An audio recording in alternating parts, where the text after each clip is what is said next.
वसु नामक एक राजा थे। वे मोक्ष प्राप्त करना चाहते थे और इसके लिए तपस्या करने लगे। फिर कुछ समय पश्चात राजा वसु ने गिरिका से विवाह किया।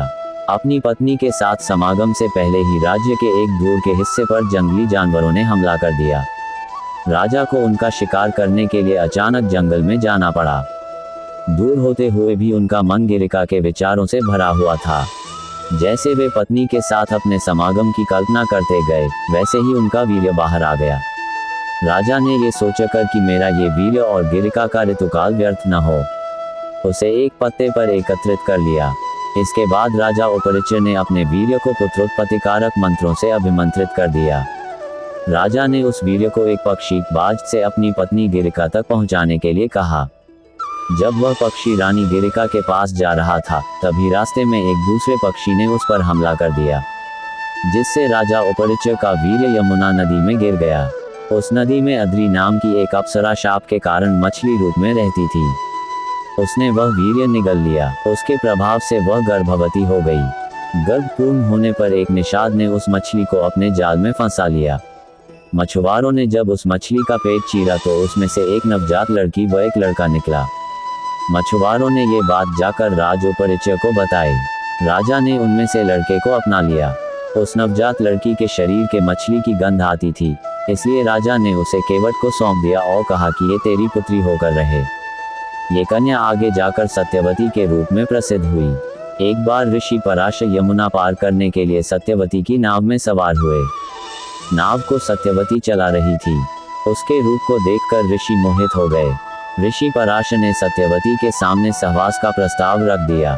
सत्यवती ऋषि पराशर के साथ सहवास के लिए तैयार हो गई, मगर उसने ऋषि के सामने कुछ शर्तें रख दी। सत्यवती ने कहा कि अगर ऋषि इन शर्तों को पूरा करते हैं तो वह उनके साथ सहवास के लिए तैयार है। सत्यवती की पहली शर्त थी कि उन्हें सहवास करते हुए कोई न देखे। ऋषि ने ये शर्त मान ली और अपनी दिव्य शक्ति से घने कोहरे का कृत्रिम आवरण बना दिया। सत्यवती ने फिर कहा कि उसकी कौमार्यता किसी भी हालत में भंग नहीं होनी चाहिए। ऐसे में ऋषि ने आश्वासन दिया कि बच्चे के जन्म के बाद उसकी कौमार्यता पहले जैसी ही हो जाएगी। सत्यवती ने ऋषि पराशर के सामने एक और शर्त रखी। उसने कहा कि अगर ऋषि उन्हें मछली जैसी बदबू से मुक्त करेंगे तो ही वह उनके साथ सहवास करेगी। ऋषि ने तुरंत उसकी बदबू दूर कर दी और उसके शरीर से फूलों की खुशबू आने लगी। इस तरह ऋषि पराशर और सत्यवती के बीच सहवास हुआ। सत्यवती ने फिर एक पुत्र को जन्म दिया। वही आगे जाकर महर्षि वेदव्यास के नाम से विख्यात हुआ। वेदव्यास ने ही महाभारत की रचना की। ऋषि पराशर के वरदान से मत्स्यगंधा के शरीर से मछली की दुर्गंध खत्म हो गई थी। इसके बाद वह सत्यवती के नाम से प्रसिद्ध हुई। एक दिन शांतनु ने सत्यवती को देखा तो वे मोहित हो गए। शांतनु ने सत्यवती के पिता के समक्ष सत्यवती से विवाह का प्रस्ताव रखा, लेकिन सत्यवती के पिता ने ये शर्त रखी कि मेरी पुत्री से उत्पन्न पुत्र ही हस्तिनापुर का युवराज होकर राजा होगा, तभी मैं अपनी कन्या का हाथ आपके हाथ में दूंगा। बाद में शांतनु के पुत्र देवव्रत ने सत्यवती और शांतनु का विवाह करवाया। इस विवाह के लिए देवव्रत ने आजीवन ब्रह्मचारी रहने की प्रतिज्ञा की थी और सत्यवती को वचन दिया था कि उसकी संतान ही हस्तिनापुर का राजा बनेगी। इस प्रतिज्ञा के कारण ही देवव्रत का एक नाम भीष्म पड़ा। सत्यवती और शांतनु की दो संतानें थीं, चित्रांगद और विचित्रवीर्य। शांतनु की मृत्यु के बाद चित्रांगद को राजा बनाया गया था, लेकिन कुछ ही काल में गंधर्वों से युद्ध करते हुए चित्रांगद मारा गया।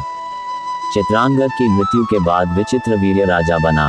भीष्म पितामह ने विचित्रवीर्य का विवाह अंबिका और अंबालिका से करवाया था और वे क्षय रोग से पीड़ित होकर मृत्यु को प्राप्त हो गए।